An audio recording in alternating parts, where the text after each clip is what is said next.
Em nome do Pai, e do Filho, e do Espírito Santo. Amém. Evangelho de Jesus Cristo, segundo São Lucas. Glória a vós, Senhor. Naquele tempo, Jesus levou consigo Pedro, Tiago e João e subiu a uma montanha para rezar. Enquanto rezava, seu rosto mudou de aparência e sua roupa ficou muito branca e brilhante. E eis que 2 homens estavam conversando com Jesus. Era Moisés e Elias. Eles apareceram revestidos de glória e conversavam sobre a morte que Jesus iria sofrer em Jerusalém. Pedro e os companheiros estavam com muito sono. Ao despertarem, viram a glória de Jesus e os 2 homens que estavam com ele. E quando esses homens se iam afastando, Pedro disse a Jesus: Mestre, é bom estarmos aqui. Vamos fazer 3 tendas, uma para ti, outra para Moisés e outra para Elias. Pedro não sabia o que estava dizendo. Ele estava ainda falando quando apareceu uma nuvem que os cobriu com a sua sombra. Os discípulos ficaram com medo ao entrarem dentro da nuvem. Da nuvem, porém, saiu uma voz que dizia: Este é o meu filho, o escolhido. Escutai o que ele diz. Enquanto a voz ressoava, Jesus encontrou-se sozinho. Os discípulos ficaram calados e naqueles dias não contaram a ninguém nada do que tinham visto. Palavra da salvação. Glória a vós, Senhor. Meus irmãos, nesta quarta-feira, dia 6 de agosto, hoje nós celebramos a transfiguração do Senhor. Sim, lemos aqui pela boca de São Lucas, na pena de São Lucas, o relato da transfiguração do Senhor. Nós que já lemos esse relato na versão de Mateus, na versão de Marcos, e agora estamos lendo aqui na versão de São Lucas. São Lucas que é bastante detalhista. São Lucas aqui traz um dado que os outros evangelistas não trazem. São Lucas aqui diz que eles estavam conversando sobre a paixão de Cristo. Eles estavam conversando sobre o sofrimento que Jesus iria vivenciar. O que a transfiguração do Senhor tem a nos dizer no dia de hoje, meus irmãos? O que esse evangelho quer comunicar ao meu coração? O que esse evangelho quer comunicar ao seu coração? Primeira coisa que é inegável, e os 3 evangelistas dizem a mesma coisa, é que Jesus levou para o monte 3. Pedro, Tiago e João. 3. Dos 12, Jesus leva 3. Quando a gente olha para isso, nós somos tentados a pensar que Jesus aqui tinha a sua panelinha, mas não se trata disso. O Evangelho está querendo nos dizer aqui outra coisa muito importante. Jesus está querendo dizer que Pedro, Tiago e João, e eles estão também, esses 3 são aqueles 3 que vão estar lá no Getsêmani com Jesus, mais de perto. Os outros ficam afastados. Esses 3, eles testemunham junto com Jesus muitas coisas. Veja, eles estão aqui no Tabor, na transfiguração, porque serão eles que estarão lá no Getsêmani. Então Jesus aqui ele está meio que mostrando a glória para eles, para mostrar depois para eles que ele suaria sangue diante dos discípulos, de pavor. Diante disso que estava sendo anunciado aqui, nesse momento. Nesse momento, meus irmãos, grande parte dos milagres que Deus faz na nossa vida, dos resgates, das curas, e quando Deus ele descortina o céu para cada um de nós, saiba disso, Jesus muitas vezes está fazendo isso para poder fortalecer a nossa fé para os dias difíceis, para os dias de cruzes.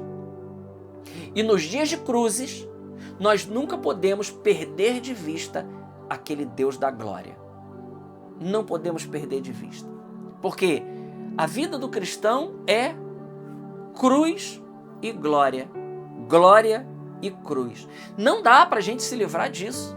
Enquanto nós estivermos aqui nesse mundo, a vida do cristão será de cruz e glórias. Às vezes, tem vida de pessoas que é muito mais cruz do que glória. Muito mais cruz do que glória.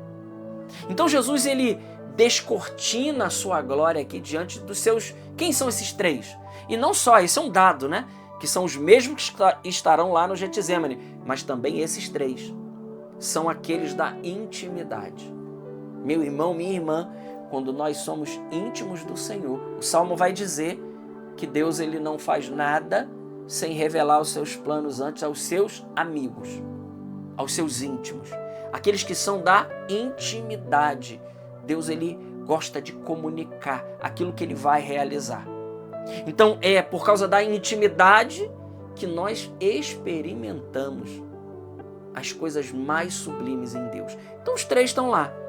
Jesus se transfigura, aqui há uma epifania, porque a voz que sai da nuvem diz: esse é o meu filho bem-amado, escutai o que ele diz. É uma manifestação de Deus, da divindade, de Cristo ali. Ou seja, Jesus está mostrando a divindade dele, para que a gente não perca a fé na hora que ele estiver indo para o Calvário. E veja, na hora que a cruz chega na nossa vida, é a hora que nós estamos mais vulneráveis.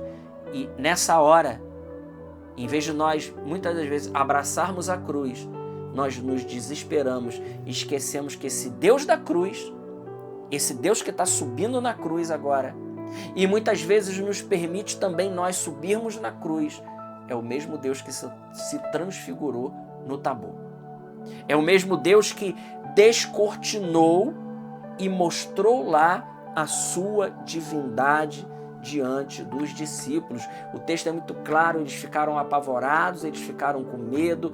Pedro, sem saber o que dizer: vamos fazer 3 tendas, vamos ficar aqui. Acontece aquela epifania, a nuvem chega, e a nuvem é a imagem daquela nuvem lá do Antigo Testamento, da glória de Deus, da manifestação de Deus. Deus ali chega e diz: esse é o meu filho muito amado, escutai o que ele diz. E tá lá. Quem é que aparece junto com Jesus?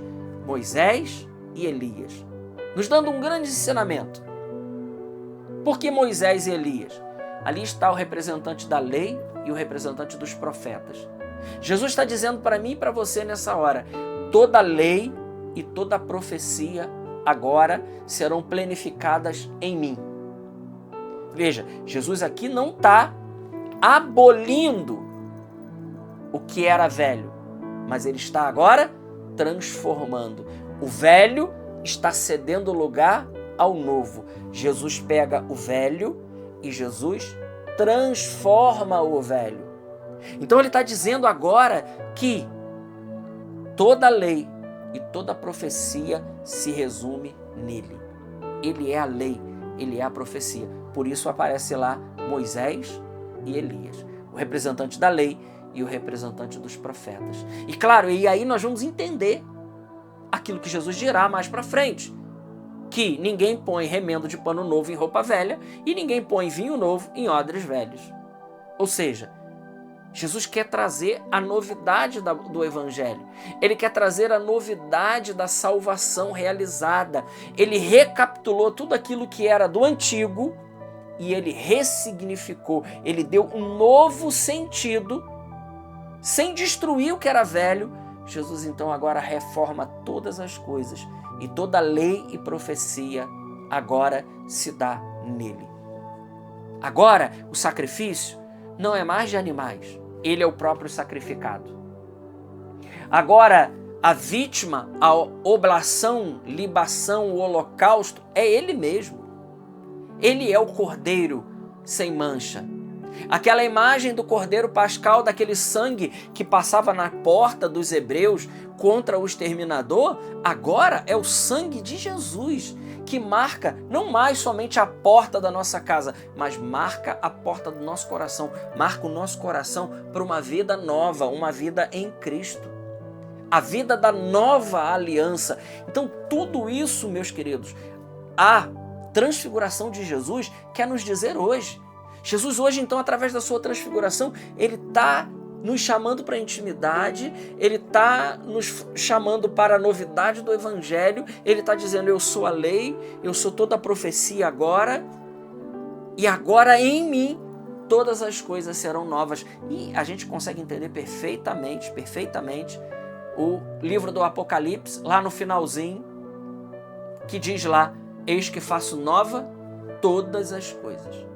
Jesus, ele renova todas as coisas agora na sua nova, eterna e definitiva aliança. Que coisa espetacular. Nós temos uma nova aliança, nova, definitiva, perpétua. Não se precisa mais de nada. Tudo que ele precisava fazer, ele fez para poder nos salvar. E ele vai dando provas, né? Então, a transfiguração de Jesus é uma grande prova para cada um de nós de todo o bem e de todo o amor que ele realizou nas nossas vidas. Glória ao Pai, ao Filho e ao Espírito Santo, como era no princípio, agora e sempre. Amém. Salve Maria Imaculada.